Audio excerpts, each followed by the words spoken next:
오늘의 묵상 68번째 시간 나는 믿습니다 라는 제목으로 함께 말씀을 나누도록 하겠습니다.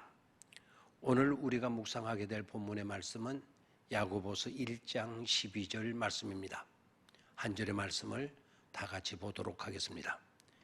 시험을 참는 자는 복이 있나니 이는 시련을 견디어낸 자가 주께서 자기를 사랑하는 자들에게 약속하신 생명의 멸류관을 얻을 것이기 때문이라. 다시 한 번 더 봅니다. 시험을 참는 자는 복이 있나니 이는 시련을 견디어낸 자가 주께서 자기를 사랑하는 자들에게 약속하신 생명의 멸류관을 얻을 것이기 때문이라. 아멘.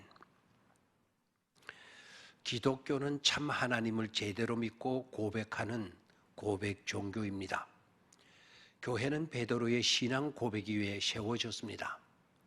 믿음은 심장과 같은 어원을 갖고 있으며 인체의 중심에 심장이 놓이듯 삶의 중심에는 믿음이 놓여야 함을 의미하기도 합니다. 그러므로 우리가 믿는다, 믿음을 가진다라는 것은 그냥 입발림이 아니라 굉장한 비중이 있는 것임을 잊지 말아야 합니다. 오락가락하고 이랬다 저랬다 갈팡질팡하는 믿음이 아니라 그 어떤 험난한 물결이나 핍박에도 떠밀려 가거나 흔들리지 아니하는 그런 믿음을 의미합니다. 2차 세계대전 이후 유대인들은 6월절이 되면 꼭 아니마밈 노래를 부른다고 합니다. 아니마밈은 히브리어로 나는 믿는다, 나는 믿습니다 라고 하는 뜻을 가진 단어입니다. 이 노래는 본래 혹독한 아우슈비츠 포로 수용소에서 시작되었습니다. 가사의 내용은 이렇습니다. 나는 믿는다, 나의 메시아가 나를 돕기 위하여 반드시 나를 찾아오리라는 사실을. 나는 믿는다, 나의 메시아가 나를 돕기 위하여 반드시 나를 찾아오리라는 사실을. 가사와 곡은 단순합니다. 길지도 않습니다. 그러나 계속 반복합니다. 그런데 그들의 현실은 노래의 내용과는 정달랐습니다. 정반대였습니다. 메시아가 오셔야 하는 그 길로 포로가 된 동료들이 가스실로 줄지어 끌려가고 있는 것입니다.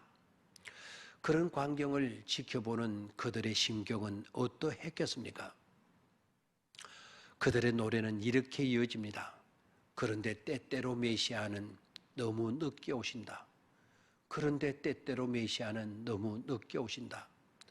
사태는 그렇게도 심각하고 처절한데 하나님은 침묵만 하고 계시는 것입니다. 그들은 이렇게 노래합니다. 그런데 때때로 메시아는 너무 늦게 오신다고. 히틀러는 유대인들에게서 유대 정신을 빼앗아 버리려고 했을 뿐만 아니라 아예 인간이기를 포기하도록 했습니다. 마치 돼지나 짐승 같은 존재로 만들어 버리려는 것이었습니다. 실제로 좁은 수용소에 갇힌 그들은 굶주림뿐만 아니라 절대 부족한 화장실로 인해 오물투성이 속에서 뒹구는 돼지와 같은 신세가 되고 만 것입니다. 그런데 그런 감방 안에는 젊은 외과 의사 한 분이 있었습니다. 그는 메시아가 오셔서 반드시 자신을 구출해 주실 것을 확신하고 있었습니다. 그는 자신의 삶에 대한 하나님의 뜻이 있기에 절대로 죽지 않는다라는 믿음과 확신이 있었습니다. 그래서 그런 상황에서도 추한 모습을 보이지 않으려고 몸가짐을 항상 정결하게 했습니다. 다른 동료들이 체념하고 깊이 잠든 한밤중에도 홀로 일어나서 피범벅이 되더라도 주워온 유리 조각으로 면도를 했고 하루 동안 주어지는 한 컵의 물을 가지고 반은 면도와 세수하는 데 사용하고 반은 식용했다는 것입니다.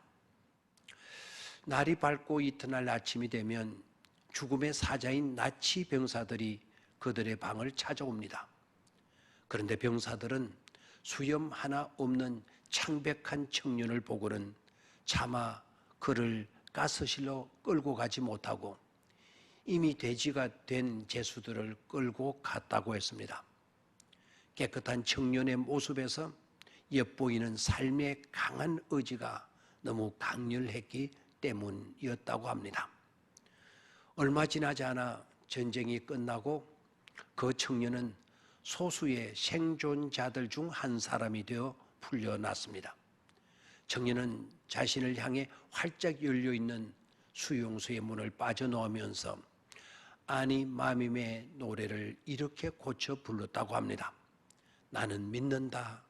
나의 메시아가 나를 돕기 위해 반드시 나를 찾아오리라. 그런데 사람들은 너무 서두른다. 사람들은 너무 서둘러서 믿음을 포기하고 만다라고. 그 후 세상에 그의 일기가 공개되었는데 그 속에는 이런 글귀가 씌어 있었습니다. 고통 속에 죽음을 택하는 것은 가장 쉽고 나태한 방법이다. 죽음은 그렇게 서두를 것이 못 된다. 죽음 앞에서 살아보려는 부활 A의 의지, 이것이 새로운 창조다. 전쟁이 끝난 그는 스웨덴으로 가서 병원을 개업했습니다. 그가 바로 빅터 프랭클입니다. 해마다 6월절이 되면 빅터 프랭클은 자신들의 친척들을 불러놓고 아니 마밈의 영가를 불렀다고 합니다. 우리에게 찡한 감동을 줍니다. 우리의 기도가 응답되지 않고 우리의 삶이 막혀 있을 때 우리들은 어떻습니까? 우리들도 여전히 마찬가지입니다. 하나님을 원망하고 때로는 불평도 합니다. 때로는 하나님은 왜 내 삶을 간섭하지 않으시거나 너무 더디 오신다고 결론을 내리는 경우도 많습니다. 이제는 달라야 합니다. 유대인 청년처럼 빅터 프랭클처럼 이렇게 노래할 수 있어야 하겠습니다.